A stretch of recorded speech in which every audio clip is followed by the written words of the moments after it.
夏锦墨是娇娇女，是作精。自从父母去世后，她就一直跟着小姨生活。可等到谈婚论嫁的时候，却甩开小姨安排的结婚对象，反而痴心要嫁给一个渣男。本来也没什么，就算当一个舔狗，不被抛弃，也可以过得很幸福。只可惜夏锦墨身边的闺蜜，在偷摸的交往中，竟抢走了渣男张怀年，还找来坏人在路上堵着夏锦墨，想要将她彻底毁掉。夏锦墨被坏人打晕，拽进破屋里，眼看就要对她轻薄。这时，一个帅气男人出现，在危急时刻救下她。再醒来时，他就不是夏锦墨了。几天后的清晨，阴雨绵绵。夏锦墨醒来时，望着陌生的环境，以及身边一脸关切，而自己却毫无所知的女人。他谨慎地问：“我是谁？我这是在哪？”“默默，我是小姨。医生说你短暂失忆了，原来是真的，小姨。”夏锦墨的脑海里浮现许多不属于的记忆，虽然短瞬即逝，也让他终于弄明白，自己这是穿越了，而且还是来到了80年代。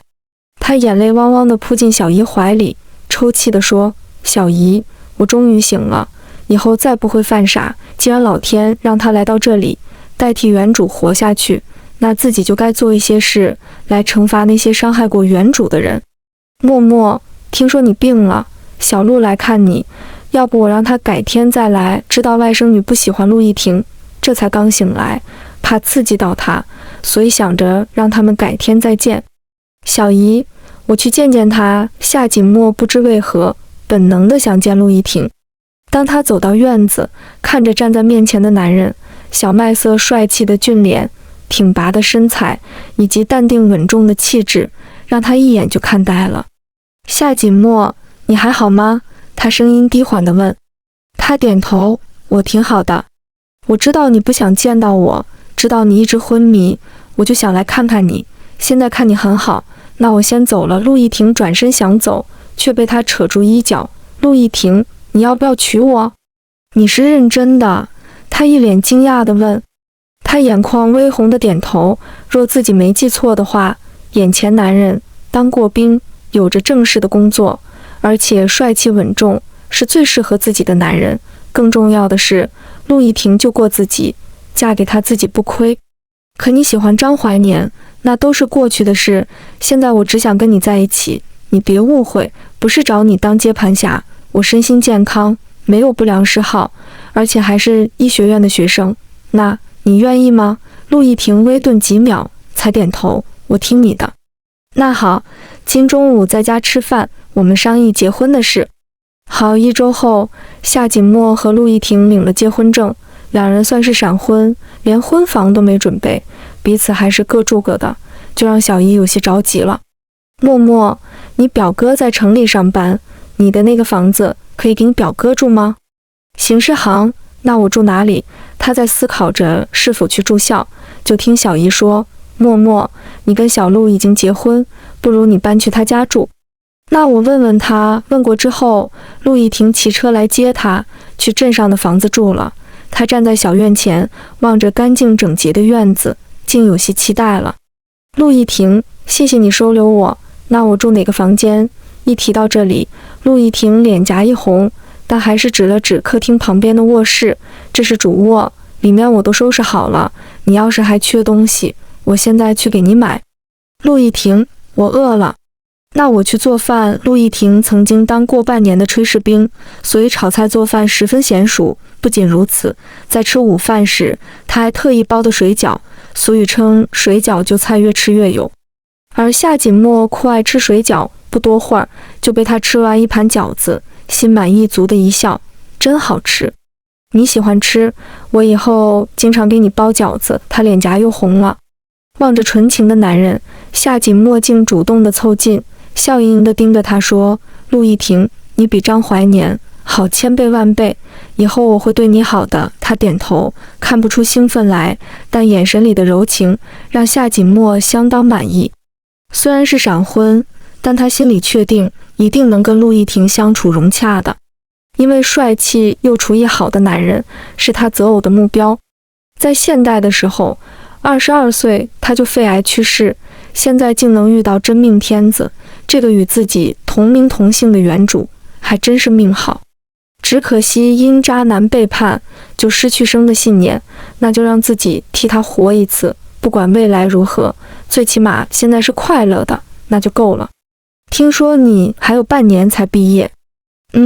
明天就要去学校，陆一婷，你能送我过去吗？一个暑假没见同学，我都有些紧张了。我明天送你，放学也可以接你回家。夏锦墨感动的一笑，我正不好意思开口，谢谢你，陆一婷，我们是夫妻，这是我该做的。从今晚开始，两人开始了同居生活，没有甜言蜜语，但生活却是惬意的。总会看着他在厨房忙碌，夏锦墨一颗心都变得柔软了。陆一婷，我敬你一杯。他端起水杯，以水代酒的敬他。陆一婷笑着为自己倒一杯白酒，微抿一口，才笑着说，你大学毕业，这是送你的礼物。他将礼物递过去，是自己精挑细选的，虽不是名贵的手表，但却是很有新意。我很喜欢。说完，他将自己准备的礼物也递到他手心，两人还真是心有灵犀，就连送的礼物也是一样。在收到手表后，陆一婷感动的心颤一下，深邃的眼睛紧紧盯着他。默默，你对我真好。这话应该是我说，我上学这半年，你风雨无阻的接送我，这礼物我还觉得太轻呢。陆一婷，等我工作了，有了自己的工资，一定送你更好的礼物。他正要端水杯，却不巧碰到他手背，温热的触感让夏锦墨脸颊一红。而此时陆一婷递给他一杯水，才说，我自作主张，帮你在厂里找一份工作，只是护士，不知是否愿意。我愿意。他迎上他的眸子，欣喜地又说，陆一婷，我很庆幸遇到你，总是这么周到地照顾我。望着他娇美动人的模样，陆一婷想要亲他，却是最后忍住了。我去倒垃圾，我陪你一起。两人一前一后走在院子，天空下起了鹅毛大雪。陆一婷贴心地将自己外套脱给他，却被夏锦墨踮起脚尖，在薄唇亲一下，刚才是我脚滑了。嗨嗨，外面太冷，我自己去丢垃圾，你赶紧回屋吧。那我在客厅等你。陆一婷看他一眼，好。望着他渐渐远去的背影，夏锦墨才收回视线，毫不夸张地说，陆一婷比现代的那些流量明星长得还要帅气，让两人才不过相处半年，夏锦墨就已经对他心动了。隔天的清晨，夏锦墨简单打扮一番，就跟着陆一婷去厂里了。想不到来到这半年，才第一次见到背叛自己的闺蜜和良心被狗吃了的前男友。两人亲昵地挽着手走过来，让夏锦墨只觉得刺目。默默，好久不见，听说你病了。先说话的是闺蜜李云晴，浅笑温柔的模样，很难想象，就是这个女人拐走原主的男朋友，还把原主骗去无人的小巷子，打算让无恶不作的坏人彻底毁掉原主。而现在再见面，却一副云淡风轻的样子，可想而知李云晴的心思有多深了。夏锦墨鄙夷地扫他们一眼，才说，那都是传言，我现在这不是好好的。李云晴，你现在既然跟张怀年在一起，那他借我钱这事，你们到底啥时候还给我？默默，那分明是你自己给我的钱，让我买婚房。张怀年辩解着，你也说了，我给你钱是为了买婚房，可你现在娶了李云晴，那这钱要不你还给我，要不你把房子给我，反正我正愁没地方住呢。你是小富婆，又怎会在乎这点钱？张怀年笑着说。夏锦墨摇摇头，我现在已经结婚，也正是用钱的时候，你要是不还，我只能拿着欠条去找厂领导了。陆一婷，带我去厂公办。好。陆一婷牵着他的手，两人正要走，就听张怀年急声说，你不是撕掉欠条了？现在这样，不会是故意整我吧？我是想撕掉欠条，但转念一想，撕了多可惜，留着最起码不会让我的钱白白被花掉。说完，夏锦墨走进了李云晴，轻声的又说，李云晴，想要抢男人，我没意见，但我们的闺蜜情可就一刀两断了。你，默默，我们是最好的朋友。那是曾经夏锦墨挽上陆亦婷的胳膊，最后看一眼他们，别忘了还钱，不然我会时刻盯着你们，望着他离开。李云晴猛地掐一下张怀年，你不是说这婚房是你买的？是我买的，但钱是夏锦墨给的。你已经在婚房住了半年，不如我们把房子还给他。张怀年不想丑事闹得人尽皆知，而且在他心里，李云晴并非自己想象的完美，甚至有些差劲，竟不是清纯的少女。亏得自己为她而跟夏锦墨分手，现在都有些后悔了。那是我的婚房，你给他了，那我们住哪里？他明显着急了。张怀年安慰地拍下他的肩膀，回我爸妈那里，他们还留着一间房给我们当婚房呢。真没有别的办法了，他显然不是的。张怀年安抚地在他小脸亲一下，晴晴，你爸妈要是把彩礼拿回来，或许能把钱还给他。犹豫半天，李云晴终于示弱了。好吧，我们搬去公婆那里。她虽说答应了，但心里恨透了夏锦墨。既然已经不是闺蜜，两人的梁子算是结上了。午饭时，李云晴竟听到同事告诉她，夏锦墨进了医务室，现在是一名护士。就他在上学时就吃喝玩乐，连毕业都成问题，这次能进医务室，估计是陆亦婷找的后门。可不是吗？云晴，你跟夏锦墨是闺蜜，你最了解他，那他到底是不是有钱的娇娇女？女同事小声问。李云晴讥讽的一笑，就他如果真有钱，会偷偷嫁给陆亦婷？女人偷摸的嫁人，只有一种可能，那就是名声坏了。可他再不好，也嫁给了陆队长，他可是厂里最帅的男人，但比你的张老师倒是略逊一些。长得帅有什么用？还不是一个保安队长，说好听是队长，难听点就是看门狗。话才说一半，陆亦婷拿着打好的饭就匆匆去医务室了。如此的殷勤，让一旁的女同事十分艳羡。这么帅气温柔的丈夫，就算是没有工作，我也心甘情愿嫁给他。更何况陆队长还是事业有成，哪个女人不爱？就你爱他好吧？李云晴懒得再吃，气鼓鼓地起身走了。在这厂里，她可是名副其实的厂花，又嫁了一个帅气的老师，好不风光无限。可现在夏锦墨来了，才不过一天，就把所有的目光都集中在她身上，让李云晴心中的恨意更浓了。在医务室的休息室，陆亦婷拘谨地把饭盒打开，屋里瞬间香气四溢。夏锦墨洗完手，笑着挨他坐下来，你是特意给我打的，那自己吃过饭了吗？我一会儿再吃。他腼腆的一笑。夏锦墨递给他一个勺子，笑盈盈地说，那就一起吃吧。好，吃了一半，夏锦墨故意地凑近他，两人近在咫尺，让陆亦婷脸颊一红。怎么了？夏锦墨搭上他的肩膀，试探地问，陆队长，现在外面都说我是靠着你的关系才进的医务室，清者自清，无需理会他们。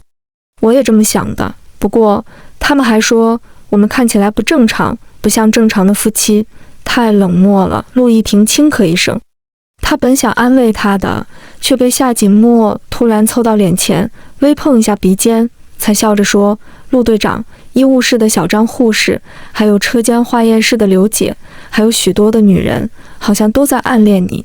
我这次过来，好像坏了他们好事。他轻飘飘的话，让陆亦婷听出了吃味，眉眼含笑地捏住他的小手，默默，我只喜欢你，不知我如何做，你才会相信。夏锦墨指一下脸颊，就惹得陆亦婷脸颊一红，但还是乖乖地亲了一下，才低哑地说，默默，那你喜欢我吗？这话他在5年前就想问了，仅仅因为夏锦墨一句喜欢男人当兵保家卫国，陆亦婷就去部队当兵，更是因为他一句喜欢有事业的男人。在厂里上班的时候，他总是努力拼搏，以至于才工作1年就成了保卫科的队长。不得不说，他很在意夏锦墨说过的话，并如获至宝一般把自己打造成了他喜欢的样子。25岁的男人如此用心，也算是恋爱脑了。夏锦墨刚要回答，就看到同事们都回来了，你赶紧吃2口，我先出去了。望着他匆匆离开的背影，陆亦婷竟舍不得收回视线了。夏护士，听说你和李云晴是闺蜜，但在上班的时候咋见你们很冷漠？小张护士八卦地问。夏锦墨眉头一挑的淡笑，我们只是普通朋友，没你们说的是闺蜜。小张护士，听说你在找对象，我同学有不少的帅哥，有机会介绍给你。真的？你同学都是医生，能看上我吗？能啊，他们其实很低调，而且你是厂里的正式员工，他们和你谈恋爱也挺知足的。谢谢你呀，夏护士。小张护士一脸感激地说。才不过几句话，夏锦墨就把他完全拿捏了，从此以后就成了夏锦墨的朋友。我还听说李云晴的丈夫还是你的前男友，你们这关系不好，是不是因为他？小张护士又开始八卦了。夏锦墨微微蹙眉，才说他的确是我的前男友，谁还没遇到过渣男？小张护士，我听小李护士说技术员秦勇还是你的前男友。哈哈，那都是过去的事，人家现在已经结婚，咱不好再谈论别人，你说是吧？小张明显心虚了，毕竟现在的秦勇可是厂长面前的红人，而秦勇的媳妇也是厂长的远方外甥女，这其中的关联让小张为了自保只能避而远之。夏锦墨也是心领神会的一笑，小张护士，你长得好看，以后会遇到更好的男人。夏护士，你真好，一点不像李云晴说的是个自私自利的娇娇女。她还真不是娇娇女，因为就她父母的破房子，顶多算解决温饱了。夏锦墨的话很快就传到李云晴耳朵里，倒不是小张护士多嘴，是他们聊天的时候，门外有人经过，就把话给传出去了。某天下班的时候，李云晴堵在医务室门口，见他出来，假装亲热地说，默默，我有事找你。见他们有话要说，小张护士和小李护士相伴先走了。有话就说吧，我还着急去菜市场。李云晴见他不耐烦，硬是挤出笑地说，默默，是你说的，我只是穷丫头，配不上张怀年。我说的不是事实吗？夏锦墨笑着反问。果真是你说的，我们是闺蜜，你竟这么诋毁我。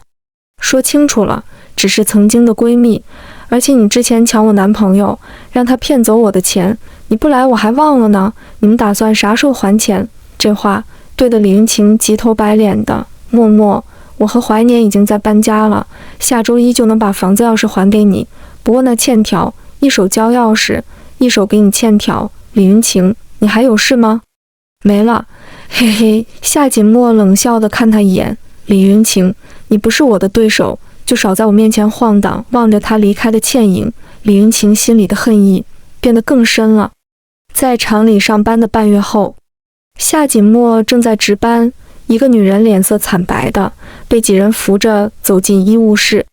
你脸色这么难看？脸色泛白的赵娟有气无力地说，我胃疼，你帮我开点止疼药。张医生不在，但我可以帮你先把脉。说完，夏锦墨就把手搭在他手腕处，这么操作引来其他人的怀疑，尤其是跟着进来的李云晴，挑拨地说，夏护士，你只是一个护士，实习的，就敢给人把脉，耽误病情，你负得了责任吗？你恐怕还不知道，赵杰可是车间主任的媳妇。真是聒噪。夏锦墨抬眸望向他，冷厉的眼神让李云晴胆怯地后退一步，语气也变弱。我说的是事实，你一个没毕业的医学生，做护士已经是走关系，还敢做医生的事，万一看错了。话说一半，就被夏锦墨抢先地说，赵娟，你月是多久没来了？赵娟忍着疼，想了想才说，推迟半月了，但我总是月事不准，这与胃疼有关系吗？夏护士，你到底行不行？费这么多事，不如直接给我一片止疼药。不过这么一番折腾下来，她倒是疼得差些了。你怀孕了？啥？不可能，我结婚5年，一直怀不了，去大医院看过，医生说我怀孕的几率很小。赵娟一听怀孕，整个人都机灵了，看向夏锦墨的眼神透着几分期盼。毕竟一个女人婚后5年不怀孕，承受的压力可不是一般人能承受的。她就因为别人的流言蜚语，险些就做傻事。庆幸赵娟的丈夫是个老实厚道的人，即便所有人说她的不好，她丈夫一根筋的就宠着自己媳妇，才让赵娟熬过了这5年。赵姐胃疼，你非要把脉，别不懂装懂，赶紧开止疼药吧。另一个女同事一脸瞧不上她的说，只因她的男人曾说过一嘴，夏锦墨长得好看，厂里很多男人都觉得她长得像仙女。这个女人就打心里讨厌夏锦墨了。夏锦墨不管他人的叫嚣，紧盯着赵娟，你要吃止疼药吗？我听你的。赵娟一直想要孩子，现在夏锦墨说是自己怀孕，哪怕是只有1/1000的机会，她也想试一下。赵姐，她只是一个娇女，根本不会看病，你别听她乱说。李云晴也不嫌事大的劝她。正在僵持不下时，陆一婷着急走进来，这是医务室，除了病人，你们都给我出去。他是保卫队长。话说到这份上，其他闲杂人都只能先出去了。而李云晴却始终不走，就被他冷冷地瞪一眼。李云晴，你是病人吗？我是照顾赵姐的，是吧？赵姐。赵娟摇头。李云晴，你下出去吧。无奈，李云晴只能离开医务室。而这时，张医生也从外面回来，他在帮赵娟检查完后，才点头地说，你确实怀孕了，至于胃疼，可能是喝凉水导致的。我的确喝了一大杯凉水。张医生，我真是怀孕了。赵娟一脸兴奋地问。张医生点头，幸亏你没吃止疼药，这一次还真是多亏了夏护士，她是医学院的医生，专业知识果然够硬。有了张医生的话，赵娟竟猛地哭了，抽泣许久，才稍微缓和地望着夏锦墨。夏护士，这次真谢谢你，以后你有用着我的地方，我一定倾尽所有的帮你。夏锦墨笑着摇头，你现在才刚怀孕，情绪要稳定，像刚才又哭又笑，以后可要注意。听完他的话，赵娟捣蒜般的点头。她丈夫这时也赶过来了，一脸激动地望着自己媳妇，咱真有孩子了。你喜欢男孩还是女孩？她丈夫一脸宠溺的轻抚她的小脸，只要你生的孩子，我都喜欢。他们夫妻正在情意浓浓。夏锦墨和陆一婷不想吃狗粮，就悄悄从医务室离开了。望着天空飘下的雪花，他深吸一口气，陆队长，我们走路回家吧。好。陆一婷推着自行车，与他并肩走在回家的路上，透过路灯看向雪花，只觉得这个气氛十分浪漫，让他嘴角笑意更浓了。这种下雪天，要是有烤栗子，那该多好。给。陆一婷将口袋里的烤栗子递给他了，竟还冒着热气，淡淡的栗子甜香，让夏锦墨心都跟着暖了。陆队长，你还真是体贴入微。一句体贴入微，惹得陆一婷脸颊红到脖子，轻咳一声，才说我就你的那晚，你手边就放了一包烤栗子，我猜你一定很爱吃。一提这茬，夏锦墨顿住步子，扯住他的衣角，踮起脚尖的在薄唇亲一下，才笑盈盈地说，陆队长，我都忘了你的救命之恩，你想要什么奖励？有你就足够了。他淡淡的语气，眼神却透着浓情蜜意，灼灼的眼神让夏锦墨脸颊都红到发烫了。陆队长，我脾气骄纵，又喜欢矫情，你真喜欢这样的我？原来的夏锦墨可是出名的脾气不好。陆一婷很认真的点头，默默，人无完人，但你在我眼中却是完美的。这话让夏锦墨听得心里一阵窃喜，主动勾住他的胳膊。陆队长，我对你也是一样的感觉，只不过……他竟欲言又止了。只不过什么？他停着步子，紧张地问。只不过我好像比不了你对我的用心，我怕你觉得心里委屈。陆一婷摇头，我是男人，对你好是应该的，而且你也值得我对你好。想不到咱们陆队长竟如此的花言巧语。他紧张地扯一下他的衣角，默默，我可以对天发誓，对你说的每一句话都是心里话，若有虚假，他刚要发毒誓，就被夏锦墨捂住嘴。陆一婷，你是我的丈夫，以后别乱发誓，我怕被你连累。好，陆一婷憨笑着点头。他平常是冷漠，甚至有些不近人情的人，但唯独对待夏锦墨是打心底的用心，生怕委屈了他。晚饭后，李云晴特意打扮一番，穿了新买的睡裙，温柔凑到张怀年身后，温情地说：怀年，我们厂的赵姐，她终于怀孕了。那挺好啊，你跟她关系最好，这下你们有话题聊了。张怀年在批改作业，甚至都没有多看他一眼，十分的敷衍。李云晴在他耳边轻吹口气，才娇媚的又说：怀年，我们结婚也半年多了，是不是该要个孩子？张怀年终于抬眸望向他，化着淡妆的李云晴十分的妩媚动人，让他猛咽下口水，将人儿拽进怀里，强势地亲了许久，才低声说：晴晴，我们把房子还给夏锦墨，现在住在爸妈这里，就这样住着已经很挤，怎么能再多一个孩子？而且我马上就要评职称，以后等学校分了新房子，你想要多少孩子，我都答应你，这是事实。李云晴无法反驳，只能勾住他的脖子，娇滴滴地说：怀年，那你能给我中午送顿饭吗？我们结婚这么久，你都没有去厂里找过一次。我不是每天送你上班，这还不够。晴晴，我工作很忙，真没时间跟你时刻腻在一起，别闹了好吗？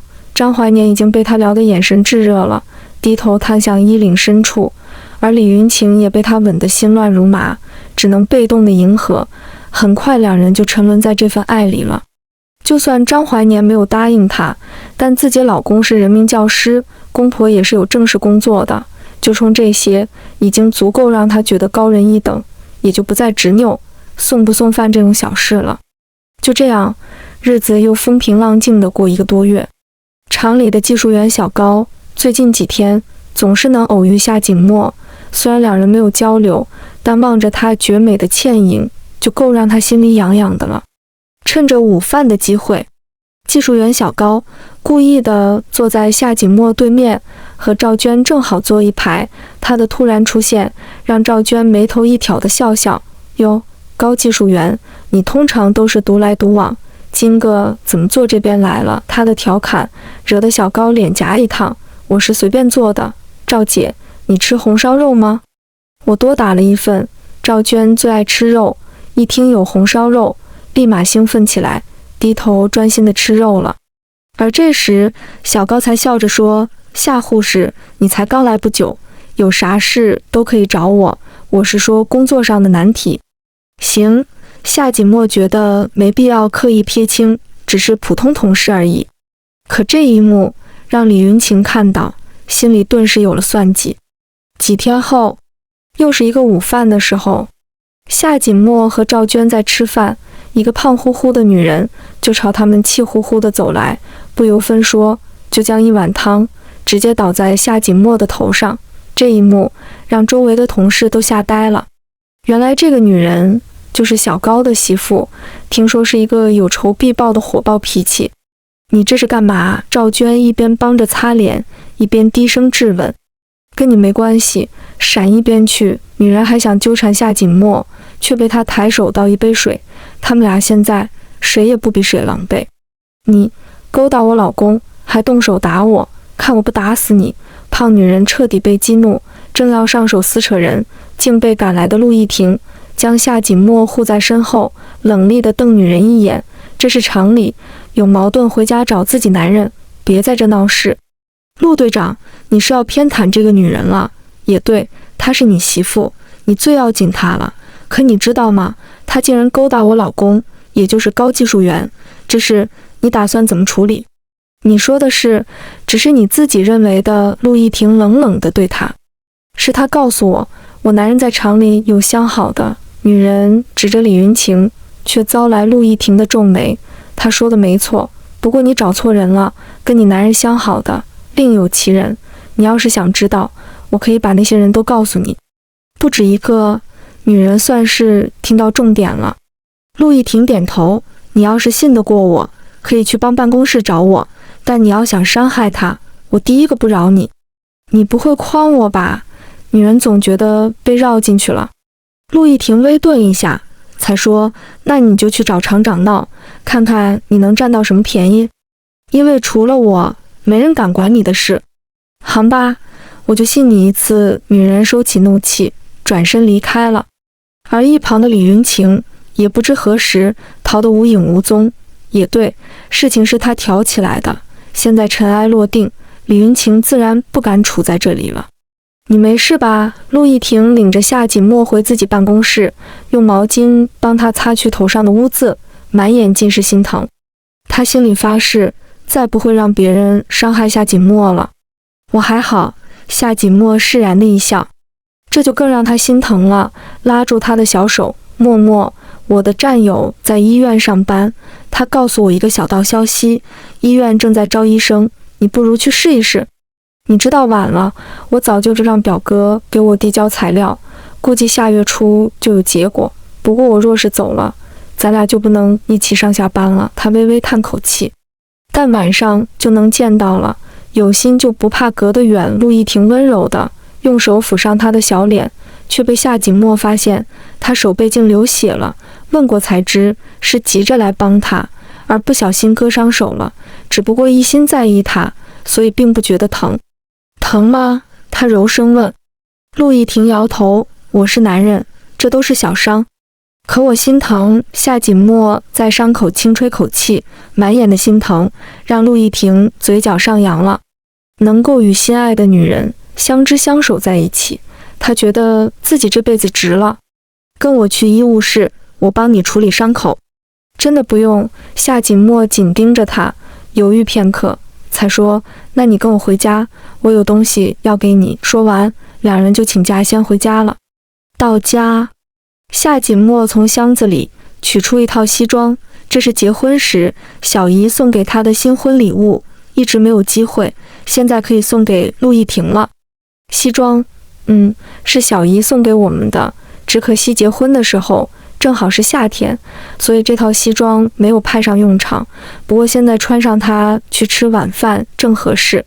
到外面吃，他笑着问：“对呀，结婚快1年了，我还没请你吃过饭。陆队长，就不知你今晚赏脸吗？”陆亦婷笑着说：“荣幸之至。”两人的关系在这一刻开始变得更微妙了。又过2月，夏锦墨终于去了医院，跟表哥在同一个科室，两人以后也有一个照应，让他心里美美的。表哥，我来医院上班，你要不送我一台彩色电视机呗？行啊，等我发工资就给你送新房子里去。谢谢，表哥。夏锦墨笑得正得意时，一旁经过的李云晴正好看到了他们亲密的样子，转身就疾步离开了。你来干嘛？陆亦婷正在忙，就看着不请自来的李云晴，眉头一紧，对他十分的反感。李云晴也不在意，笑着坐在他对面椅子上，温柔一笑，说：“陆队长，我昨天去医院做检查，不用跟我汇报。你猜我看到了谁？”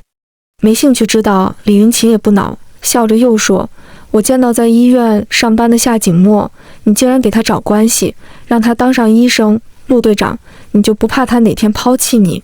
陆亦婷猛地瞪他一眼：“李云晴，你要是挑拨离间，别怪我对你不客气。你对默默做的那些事，我已经忍很久了。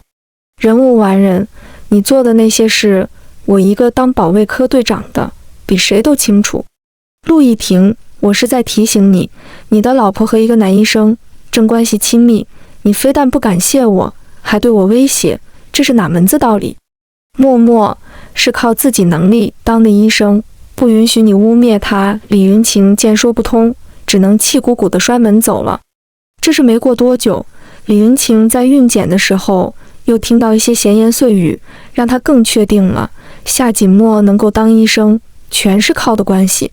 你怎么又来了？陆亦婷望着贸然走进来的李云晴，脸色瞬间阴沉了。你敢不敢跟我走一趟？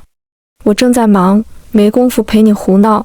李云晴，你现在都怀孕了，就该安心养胎，就当给自己孩子积福报，总是诋毁别人，对你真的好吗？李云晴不恼反笑：“陆亦婷，这次是我亲眼所见，夏锦墨跟一个男人正待在屋里约会，你要是不去看看，一定会后悔的。说完，他拽着陆亦婷的衣角，却被他眼神制止了。我自己会走，他平生最讨厌女人对他拉拉扯扯，唯独夏锦墨是一个例外。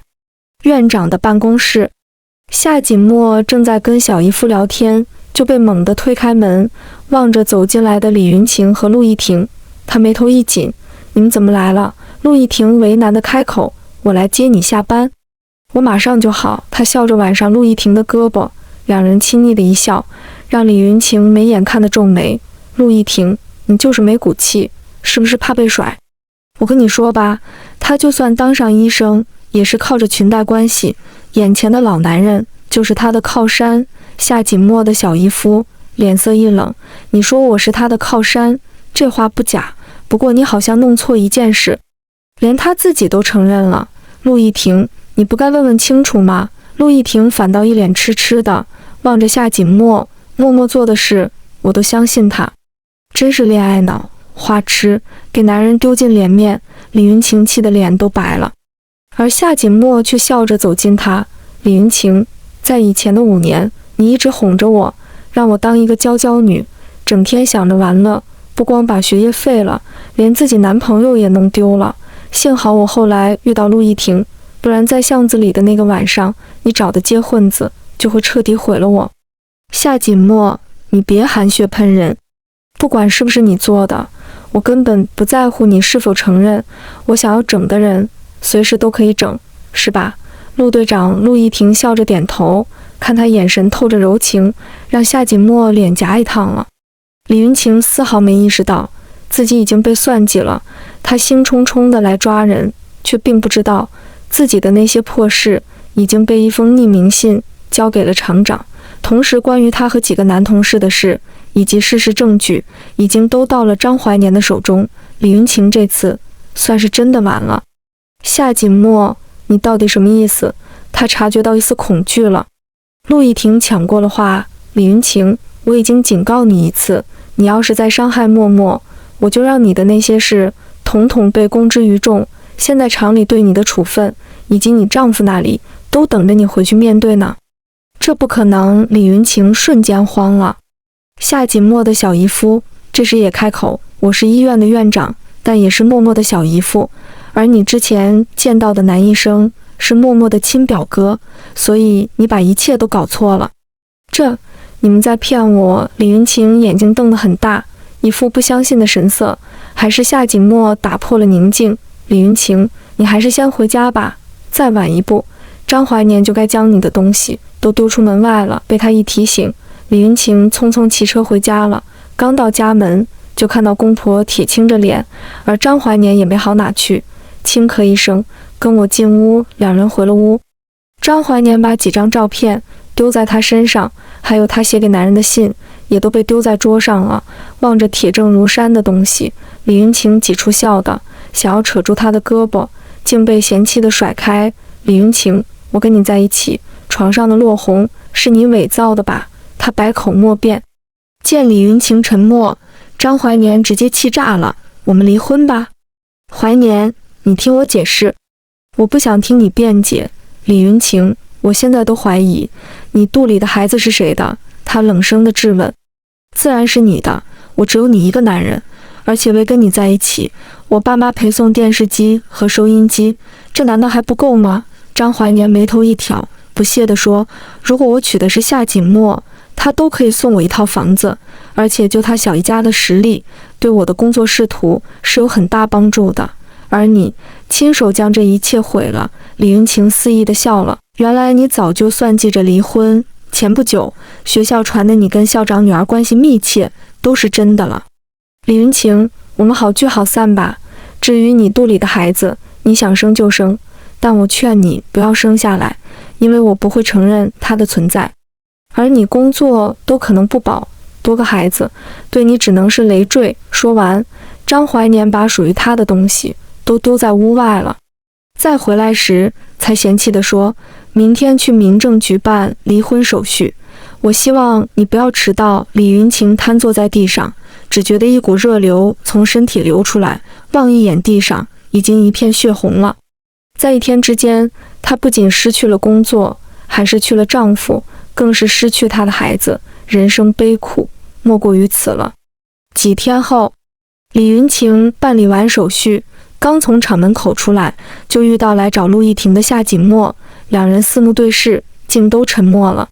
聊两句，夏锦墨提议，李云晴苦笑着点头。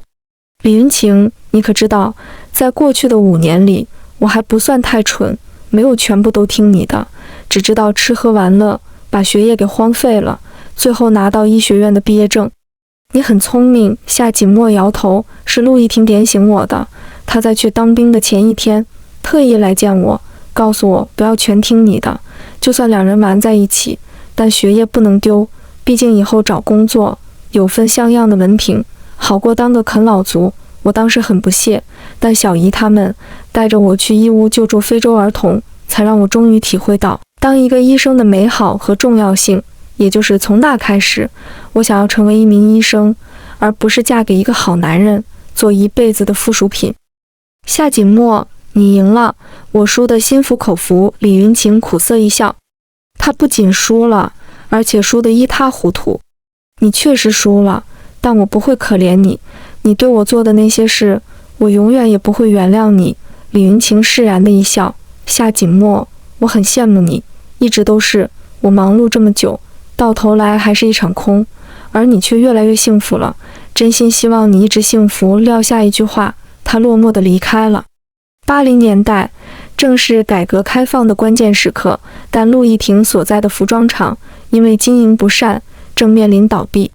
下班回到家，陆亦婷有些落寞，见到夏锦墨回家，挤出笑地递给他一杯温水，你先喝口水，晚饭马上就好了。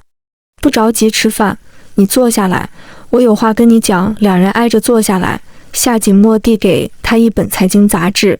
陆亦婷，如果让你去做销售，拯救服装厂，你觉得靠谱吗？我很想救厂子，但我不懂销售。话说一半，他就深深叹口气。夏锦墨安抚地朝他一笑，陆亦婷，你可以去南方走一走，逛一逛，或许有新的启发。我相信你一定会是一个成功的销售。那我试试。陆亦婷温情地在他额头吻一下，而夏锦墨也主动地攀上他脖子，凑在薄唇亲一口，才笑盈盈地说，我在家里等着你。好。说完动情的话，两人深情拥吻在一起了。结婚1年，他们的感情早已变得牢不可破，感情好到令人羡慕了。陆亦婷临走时已经是副厂长了，她向厂长保证，在最短的时间里，一定会让厂子扭亏为盈的。她走的第1个月没有任何消息，她走的第2个月只有零星的1点订单，根本起不到作用。第3个月马上就要过去了，陆亦婷突然寄来一份大额订单，还给厂长打来电话。这批订单只是打开销路的敲门砖，如果质量过硬，款式够新颖，比这多10倍的订单也是轻而易举的。不过要高薪聘请一位设计师，厂长当时就拍板了，陆副厂长，只要你决定的事，我全力支持。半年后，一直亏损的服装厂终于扭亏为盈，而陆亦婷当初做的保证也终于实现了，不仅订单多到手软，就连南方那边也打算开分厂了，这都是他辛苦努力的成果。没有人知道，他为了谈成每一笔生意，拼了多少酒，熬了多少个日夜。又是半年过去，陆亦婷在南方建的分厂终于正式运营了，因为有足够的订单，厂子一开始就热火朝天，工人也干劲十足，而他却一点高兴不起来，因为在南方漂泊1年多，他想下锦墨了。陆厂长，有人找你。张秘书敲开门，低声说，我5分钟后有个会，还是你帮我招待吧。陆亦婷一心扑在工作上，就想厂子能稳定后，他能把这一切交出去，自己回家一趟。可是张秘书并没有放弃，而是笑着又说，他说你媳妇，你要不见，他就直接坐车回家了。我媳妇。见张秘书点头，陆亦婷终于想到了，风风火火地冲出办公室，望着站在院子里的夏锦墨，穿一个时髦的连衣裙，微风徐徐，十分的娇美动人，让他一眼就看痴了。默默，真是你。他笑着点头。陆厂长，日理万机，连见一面都是奢望啊。陆亦婷几步走到他身前，低头吻上粉唇，肆意地吻了许久，才耳廓微红地盯着他。默默，我想你了。我也想你。陆亦婷，我已经调来这边的医院，咱俩再不用两地分居了。陆亦婷眉头一皱，可我刚打好申请，调回原来的厂子，这样一来，咱俩岂不是又错过了？他满脸尽是愁容。夏锦墨笑着从包里拿出申请表，老厂长给我的，说让你安心在南方当厂长。他还说南方是个神奇的地方，像你这样的年轻人更适合不断的挑战，而他就帮你守好老后方。还是老厂长想得周到。陆亦婷弯腰将他抱起，迈大长腿走进家属院，终于不用相思成疾。从今天开始，他们一刻也不用分离了。陆厂长，现在还是白天。夏锦墨看着他关窗帘，一脸惊讶地说：我对你的爱和思念不分白天黑夜。默默，你难道不想我吗？不等他回答，陆亦婷轻身吻上他的唇，一切都尽在不言中了。